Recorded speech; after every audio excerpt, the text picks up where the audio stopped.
ರಘು ಈ ರೀತಿ ಮಾಡ್ತಾರೆ ಅಂತ ಅಂದ್ಕೊಂಡಿರಲಿಲ್ಲ ವಾಸು.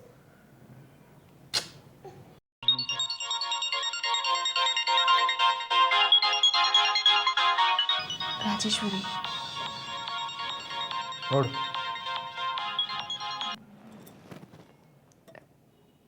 ಹೇಗಿದ್ದೀರಿ ಮೇಡಮ್? ಚೆನ್ನಾಗಿದ್ದೀನಮ್ಮ. ಮಗು ಹೇಗಿದೆ? ಹಾಂ, ಚೆನ್ನಾಗಿದೆ.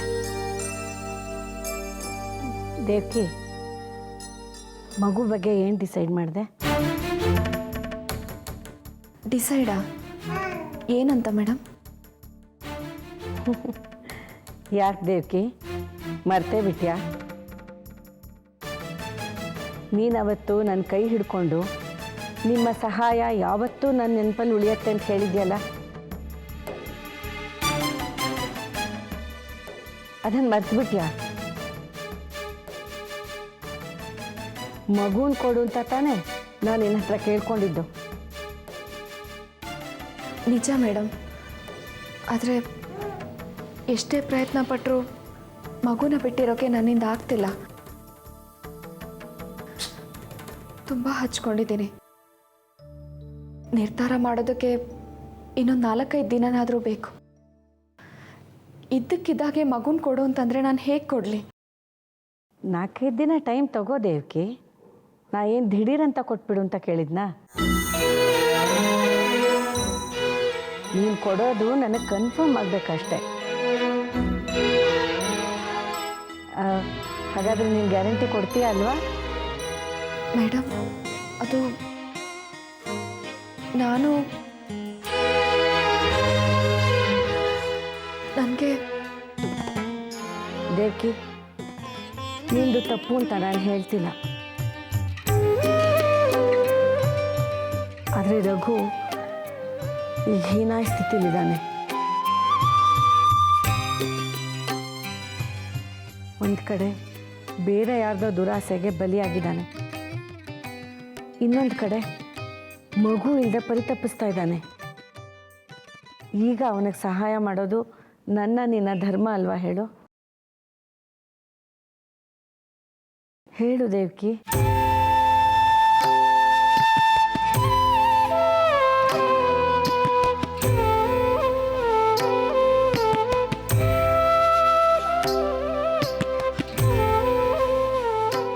ಮಾತಾಡು ದೇವ್ಕಿ. ಮಗುನ್ ಕೊಡೋದು ನಿನ್ನ ಧರ್ಮ ಅಲ್ವಾ? ಯಾವುದ್ರಿ ಧರ್ಮ?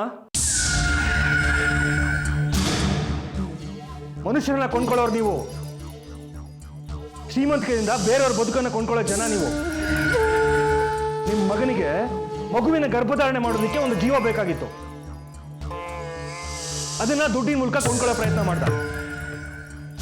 ಈಗ ನಿಮಗೆ ಕೊಂಡ್ಕೊಳ್ಳೋದಕ್ಕೆ ಒಂದು ಮಗು ಬೇಕಾಗಿದೆ. ನಿಮ್ಮ ವ್ಯಾಪಾರಿ ಬುದ್ಧಿಗೆ ಧರ್ಮದ ಬಟ್ಟೆ ತೊಡಿಸ್ತಾ ಇದ್ದೀರಿ. ನಾಚಿಕೆ ಆಗಲ್ವಾ ನಿಮ್ಗೆ? ಮಾತಾಡ್ರಿ, ಯಾಕ್ರಿ ಸುಮ್ಮನಾದ್ರಿ? ಈಗ ತಾನೇ ಧರ್ಮದ ಬಗ್ಗೆ ಭಾಷಣ ಹೊಡಿತಾ ಇದ್ರಿ. ನಿಮಗೆ ಧರ್ಮ ಅನ್ನೋದು ವ್ಯಾಪಾರ ಅಲ್ವಾ? ರಾಜಕಾರಣಿಗಳ ತರ. ಶ್ರೀಮಂತಿಕೆಯಲ್ಲಿ ನೀವು ಧರ್ಮನ, ಮನುಷ್ಯತ್ವನ ಕೊಂಡ್ಕೊಳಕ್ ಆಗಲ್ಲ ರೀ.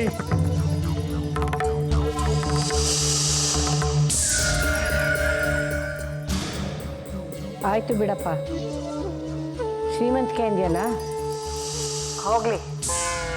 ಮಗುನ ಕೊಡೋಕ್ಕೆ ಎಷ್ಟು ತಗೋತೀಯ? ಹೇಗೂ ನಾವು ವ್ಯಾಪಾರಸ್ಥಿರ್ತಾನೆ. ನಿಮಗೆ ಕೊಂಡ್ಕೊಳ್ಳೋ ವ್ಯಾಪಾರಿ ಬುದ್ಧಿ ಇರ್ಬೋದು, ಆದ್ರೆ ನಮಗೆ ಮಾರೋ ಮನ್ಸಿಲ್ಲ. ನಾನು ವ್ಯಾಪಾರಿನೋ ಮನುಷ್ಯನೋ ಅನ್ನೋದು ನಿನಗೆ ಗೊತ್ತಿಲ್ಲ. ದೇವ್ಕಿನ್ ಕೇಳು. ನಾ ಅದನ್ನೆಲ್ಲ ಮನಸ್ಸಲ್ಲಿ ಇಟ್ಕೊಂಡು ಮಾತಾಡ್ತಾ ಇಲ್ಲ. ನಿನ್ನ ಹತ್ರ ಮನುಷ್ಯತ್ವದ ಬಗ್ಗೆ ಮಾತಾಡಿ ಪ್ರಯೋಜನ ಇಲ್ಲ. ಗಾಳಿ ಗುದ್ದಿ ಮೈ ನೋಯಿಸ್ಕೊಂಡು ಹಾಗಾಗತ್ತೆ.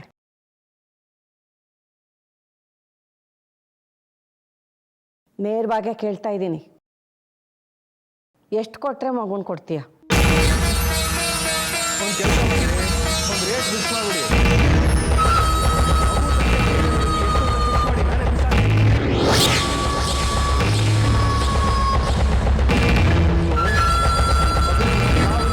ಪ್ರಯತ್ನ ಅದು ಬಿಟ್ಟು ಬೇರೆಯವ್ರ ಮಗು ತಂಟೆಗೆ ಬರಬೇಡಿ. ಅರ್ಥ ಆಯ್ತು ತಾನೆ?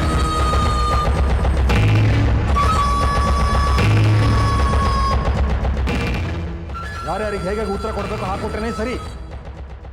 ನಿನಗಾಗಿದ್ರೆ ಬಾಯಿ ಮುಚ್ಚಿಸ್ತಾ ಇದ್ರು, ಈಗ ನೋಡು ಹೇಗೆ ತಪ್ಪಗಾದ್ರು.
ಸುಮ್ಮನೆ ಸುಮತಿ ನೀನು.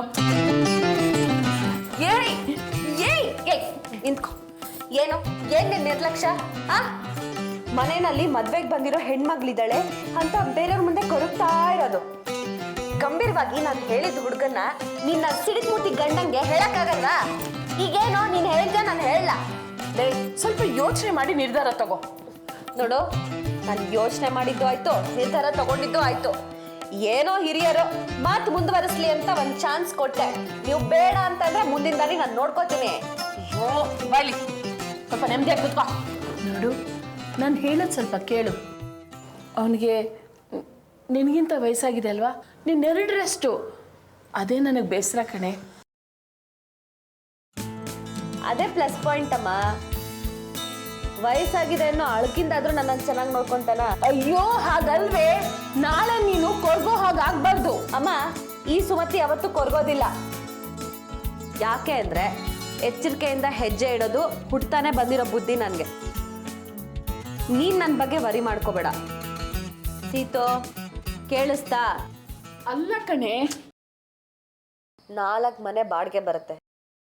ಇರೋದಕ್ಕೆ ಸೊಗಸಾದ ಮನೆ ಇದೆ, ಯಾರು ಹಂಗೂ ಇಲ್ಲ. ಯಾಕೆ ಅಂದ್ರೆ ಅಪ್ಪ ಅಮ್ಮ ಅಣ್ಣ ತಂಗಿ ಯಾರೂ ಇಲ್ಲ. ಇದಕ್ಕಿಂತ ಯೋಗ್ಯವಾದ ಗಂಡು ಇನ್ನೆಲ್ಲಿ ಸಿಗ್ತಾರೆ ಹೇಳು? ಏನಪ್ಪ, ನನಗೆ ನಿರ್ಧಾರ ತಗೊಳಕ್ಕೆ ಆಗ್ತಿಲ್ಲ.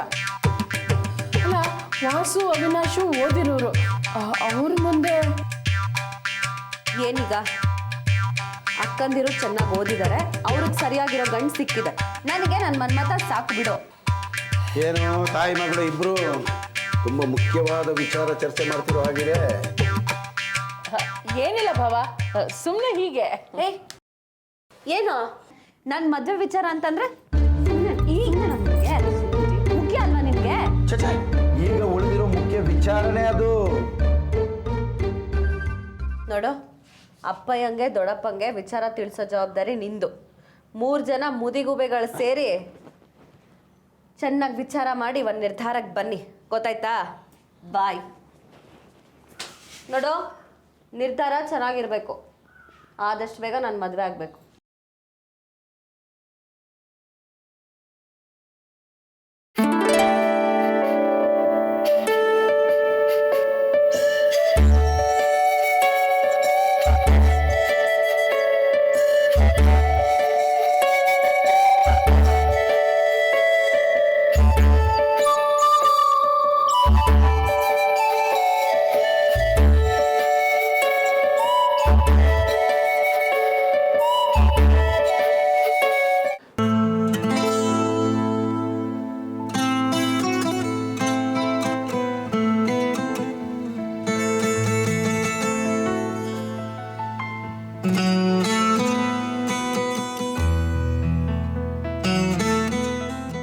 ಯಶೋ, ಯಶೋ, ಯಶೋ, ವಿದ್ಯಾವ್ರ ಮನೆಯಿಂದ ಏನಾದರೂ ಫೋನ್ ಬಂತಾ? ಇಲ್ವಲ್ಲ ರಘು. ಬರ್ತೀನಿ ಅಂದಿದ್ರಂತೆ, ಅದಕ್ಕೆ ಮಲಗೇ ಇದ್ದೀನಿ. ಮಲಗಿ ನನಗೆ ಸಾಕಾಯ್ತು ಯಶೋ. ಇನ್ನೂ ಯಾಕೆ ಬರಲಿಲ್ಲ? ಅವ್ರು ಬರಲ್ಲ ರಘು. ಅಲ್ಲಿ ಒಬ್ರೊಬ್ರದ್ದು ಒಂದೊಂದು ರೀತಿ ಧೋರಣೆ. ಇಲ್ಲ ಯಶು, ಅಮ್ಮ ಹೋದಾಗ ಅವರೆಲ್ಲ ನನ್ನ ಕಾಯಿಲೆ ಬಗ್ಗೆ ತುಂಬ ಫೀಲ್ ಮಾಡ್ಕೊಂಡ್ರಂತೆ. ವಾಸು ಮಾತ್ರ ಸ್ವಲ್ಪ ಹೊರಟಾಗಿ ಮಾತಾಡಿದಂತೆ. ಬಹುಶಃ ಅವನಿಗೆ ನಾನು ತುಂಬ ಸಲ ತಮಾಷೆ ಮಾಡಿದ್ದೀನಿ, ಅದು ಮನಸ್ಸಲ್ಲಿರ್ಬೋದು. ಆದರೆ ವಿದ್ಯಾಧರ್ ಮಾತ್ರ ನನ್ನನ್ನು ನೋಡಲೇಬೇಕು ಅಂತ ಹೇಳಿದ್ರಂತೆ. ರಘು, ದೇವ್ಕಿನೂ ಬರ್ಬೋದಲ್ವಾ? ಅವಳಿಗೆ ನಿನ್ನ ಬಗ್ಗೆ ತುಂಬ ಗೌರವ.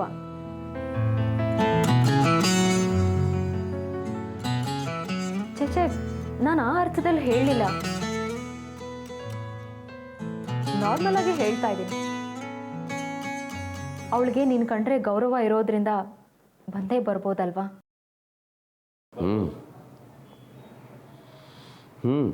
ಬರ್ಬೋದು. ರಘು, ದೇವ್ಕಿ ಮಗುನೂ ಕರ್ಕೊಂಡು ಬರ್ತಾಳಲ್ವಾ? ಯಶು, ದೇವಕಿ ಮಗುನ ಕರ್ಕೊಂಡು ಬಂದರೆ ಪರ್ಮನೆಂಟ್ ಆಗಿ ಮಗುನ ಇಲ್ಲೇ ಬಿಟ್ಟು ಹೋಗ್ತಾಳೆ. ಸುಮ್ಮನೆ ಆಸೆ ಹುಟ್ಟಿಸ್ಬೇಡ ರಘು. ನಿನ್ನೆ ಅಮ್ಮ ಅವ್ರ ಮನೆಯಿಂದ ಒಳ್ಳೆ ಸುದ್ದಿ ಸಿಗೋ ಭರವಸೆ ಇದೆ ಅಂತ ಹೇಳಿದ್ದಕ್ಕೆ ನಾನು ಖುಷಿಯಿಂದ ಕುಣಿದಿದ್ದು. ನನಗೂ ತುಂಬ ಖುಷಿ ಆಗ್ತಾ ಇದೆ. ಆದರೆ ತುಂಬ ಖುಷಿ ಪಟ್ಟರೆ ಎಲ್ಲಿ ಹಾಳಾಗುತ್ತೋ ಅನ್ನೋ ಭಯ. ಇದುವರೆಗೂ ಖುಷಿ ಪಟ್ಟಿದ್ದೆಲ್ಲ ಹಾಗೇ ಆಗಿದೆ. ಏನೇ ಆಗಲಿ ಯಶು, ನಾವು ಎರಡಕ್ಕೂ ರೆಡಿಯಾಗಿರೋಣ. ಮಗು ಬಂದರೆ ಸ್ವಾಗತ ಮಾಡೋಕ್ಕೆ, ಬರಲಿಲ್ಲ ಅಂದರೆ ನಿರಾಸೆನ ಮರೆಯೋಕ್ಕೆ. ರಘು, ಮಗು ಬಂದಾಗ ನೀನು ನಿನ್ನೆ ಥರ ಹುಚ್ಚುಚ್ಚಾಗಿ ಕುಣಿಯೋ ಹಾಗಿಲ್ಲ, ಈಗಲೇ ಹೇಳ್ತಿದ್ದೀನಿ. ಹಾಗೆ ಬರದೇ ಇದ್ರೂ ಸಂಕಟ ಪಡಬಾರ್ದು. ಒಂದಂತೂ ನಿಜ ಯಶು, ಮಗು ಹೆಚ್ಚು ದಿನ ಅವ್ರ ಜೊತೆ ಇರೋದಿಲ್ಲ. ಒಳ್ಳೆ ಕಾಲ ಕೂಡಿ ಬರ್ತಾ ಇದೆ.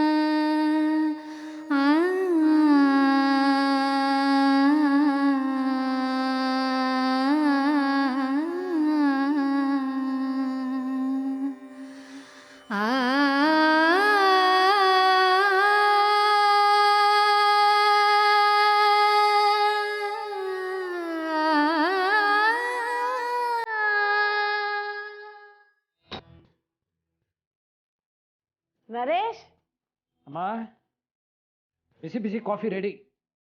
ಓ ಥ್ಯಾಂಕ್ ಯು.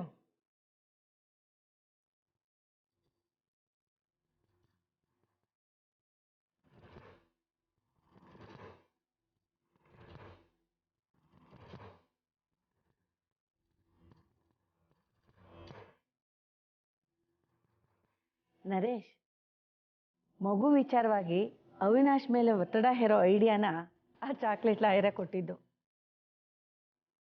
ಅವ್ರ ಲೆಕ್ಕಾಚಾರ ಸರಿಯಾಗೇ ಇದೆ. ಇಷ್ಟೊತ್ತಿಗಾಗಲೇ ಲಾಯರ್ ನೋಟಿಸ್ ಅವನ ಕೈ ಸೇರಿರಬೇಕು. ಇಲ್ಲದೆ ಹೋದರೆ ಇವತ್ತು ಸಂಜೆ ಒಳಗಾಗಿ ಅವನ ಕೈ ಸೇರುತ್ತೆ. ನೀನು ಅಫಿಷಿಯಲ್ ಆಗಿ ಅವನ ಮೇಲೆ ಒತ್ತಡ ಹೇರಬೇಕು. ಆಗ ಈ ಪ್ರಕರಣ ಕೋರ್ಟ್ ಹೊರಗಡೆನೂ ಇತ್ಯರ್ಥ ಆಗಬಹುದು. ಆದರೆ ಅವಿನಾಶ್ ತುಂಬ ಒಳ್ಳೆ ಇನ್ಸ್ಪೆಕ್ಟರ್. ಅವನು ಒಳ್ಳೆಯನಾಗಿರೋ ಹೊತ್ತಿಗೆ ಮನೆಯವ್ರ ಕುತಂತ್ರ ಗೊತ್ತಾಗದೆ ಅವ್ರ ಮಗು ದತ್ತನ್ನು ತಗೊಂಡಿದ್ದ ದಾಖಲೆಗೆ ಸಹಿ ಹಾಕಿರೋದು. ಗೊತ್ತಿತ್ತೋ ಗೊತ್ತಿಲ್ಲದೆ ಸೈನ್ ಮಾಡಿದ್ರು ಕೋರ್ಟಿಗೆ ಒಂದ್ಸರಿ ಕೇಸ್ ಎಂಟ್ರ್ ಆದಮೇಲೆ ಅವಿನಾಶಿಗೆ ರಿಸ್ಕ್ ಇದ್ದಿದೆ. ಪಾಪದ ಮನುಷ್ಯ, ಒಳ್ಳೆಯವನು ಅಂತೀಯ. ಅವನಿಗೆ ಖಂಡಿತ ತೊಂದರೆ ಆಗಬಾರ್ದು. ವಿದ್ಯಾಧರನ್ ಮನೆಯವರ ಷಡ್ಯಂತ್ರಕ್ಕೆ ಅವಿನಾಶ್ ಬಲಿ ಆಗಲೇಬೇಕು ಅಂತಾದರೆ ಅದು ಅವ್ರ ಸಂಸಾರದ ದುರಂತ. ಆದರೆ ಅವಿನಾಶ್ನ ನಮ್ಮ ವೈಯಕ್ತಿಕ ಹಿತಾಸಕ್ತಿಗೋಸ್ಕರ ಕಳ್ಕೊಳ್ಳೋಕ್ಕೆ ನನಗಿಷ್ಟ ಇಲ್ಲ.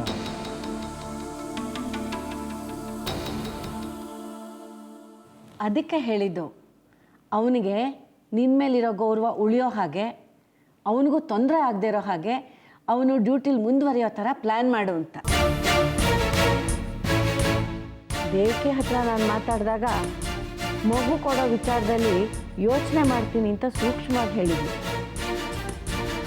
ಇನ್ನೂ ನಿರ್ಧಾರ ತಗೊಂಡಿಲ್ಲ ಅಂತಂದರೆ ಆ ವಾಸುನೇ ತಡೆದಿರಬೇಕು ಅವಳನ್ನು. ನನಗೆ ಯಾಕೋ ಅವನ ನಡತೆ ಒಂಚೂರು ಇಷ್ಟ ಆಗಲಿಲ್ಲ. ನನ್ನ ಮಾತಿಗೆ ಕೆಟ್ಟದಾಗಿ ಎದುರುತ್ತರ ಕೊಡ್ತಾನೆ. ಒಂದೇ ಸಲಕ್ಕೆ ಮಗು ವಿಚಾರವಾಗಿ ಯಾರನ್ನೂ ಟಾರ್ಗೆಟ್ ಮಾಡೋದು ಬೇಡ. ಒಳ್ಳೆ ರೀತಿಯಲ್ಲಿ ಸಾಧ್ಯನೇ ಇಲ್ಲ ಅಂದಾಗ ನೋಡೋಣ. ನೀವೀಗ ರಘು ಹತ್ರ ನನ್ನ ಹೆಸರಿಗೆ ಕಂಪ್ಲೇಂಟ್ ಕೊಡಿಸಿ, ನಾನೇ ತನಿಖೆ ಮಾಡ್ತೀನಿ. ಆದರೆ ಕಂಪ್ಲೇಂಟು ಬರೀ ರೆಫರೆನ್ಸಿಗೆ ಮಾತ್ರ ಇರುತ್ತೆ ಅಷ್ಟೇ. ಅವಿನಾಶ್ಗೆ ಸಂಬಂಧದ ಹಂಗು ಅವನ ವೃತ್ತಿ ಮೇಲೆ ಕರಿನೆರಳಾಗಿರುತ್ತೆ. ಅದು ನಮ್ಮ ಶಕ್ತಿ ಆಗಬೇಕು. ನೀನು ಮೆಚ್ಚಿಗಾಗ್ಬೇಕು. ನನ್ನನ್ನು ಬಾಯಿ ತುಂಬ ಅಮ್ಮ ಅಮ್ಮ ಅಂತ ಕರಿತೀಯ. ನಾನು ಕೂಡ ನಿನ್ನನ್ನು ನಮ್ಮ ಹುಡುಗ ಅಂತ ಎಲ್ಲರ ಹತ್ರನೂ ಹೇಳ್ಕೊಂತಿರ್ತೀನಿ. ಇಬ್ಬರಿಗೂ ನಿರಾಸೆ ಆಗಬಾರ್ದು. ವಿನಂತಿ, ಇನ್ನೊಂದು ಸ್ವಲ್ಪ ಕಾಫಿ ಮಾಡಮ್ಮ.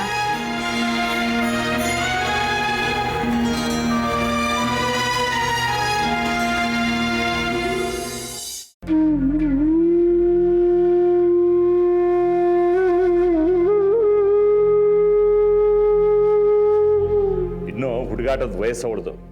ಮದುವೆ ಅಂದರೆ ಕುಂಟೆ ಬಿಲ್ಲಿ ಆಟ ಅಂತ ಅಂದ್ಕೊಂಡಿದ್ದಾಳೆ. ನಾಳೆ ಏನಾದರೂ ಹೆಚ್ಚು ಕಮ್ಮಿ ಆದರೆ ಯಾಕೆ ಅಷ್ಟೊಂದು ಎಗರಾಡ್ತೀಯ ಜನಾರ್ದನ? ನಮ್ಮ ಕಣ್ಣಿಗೆ ಅವಳು ಚಿಕ್ಕ ಮಗು ಥರ ಕಾಣಿಸ್ತಾಳೆ, ಆದರೆ ಯೋಚನೆ ಮಾಡೋ ಶಕ್ತಿ ಇದೆ. ಹಾಗಲ್ಲ ಅಣ್ಣ, ಹಾಗಲ್ಲ ಜನಾರ್ದನ, ನಿನ್ಗೆ ಗೊತ್ತಿಲ್ಲ. ಅವಳು ಚೇತುನ ತುಂಬ ಪ್ರೀತಿಸಿದ್ಲಂತೆ, ಆದರೆ ಅವನು ಸರಿ ಇಲ್ಲ ಅಂತ ಗೊತ್ತಾದಾಗ ಯಾರ ಮುಲಾಜು ಇಲ್ಲದೆ ಸಂಬಂಧ ಕಿತ್ತು ಹಾಕಿದ್ಲು. ಆದರೆ ಭಾವ, ನಮ್ಗೆ ಈ ಹುಡುಗನ ಬಗ್ಗೆ ಏನೂ ಗೊತ್ತಿಲ್ಲ. ಅವಳಿಗೆ ಗೊತ್ತಿರುತ್ತೆ ಸೀತಮ್ಮ, ಇಲ್ಲದೆ ಇದ್ರೆ ವಿದ್ಯೆನ ಕೇಳಿದ್ರಾಯ್ತು. ಏನ್ ಕೇಳ್ಬೇಕು ಅಣ್ಣನ? ಮನ್ಮಥನ್ ಬಗ್ಗೆನಾ? ಬೇಕಾಗಿಲ್ಲ.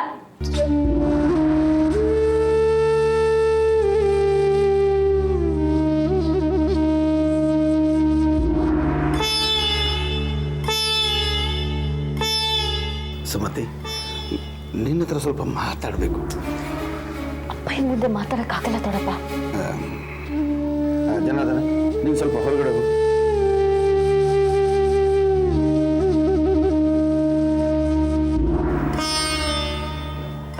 ಭಾವ, ನೀವೇ ಏನು ಅಂತ ವಿಚಾರಿಸಿ, ನಾನು ಹೊರಗಿರ್ತೀನಿ.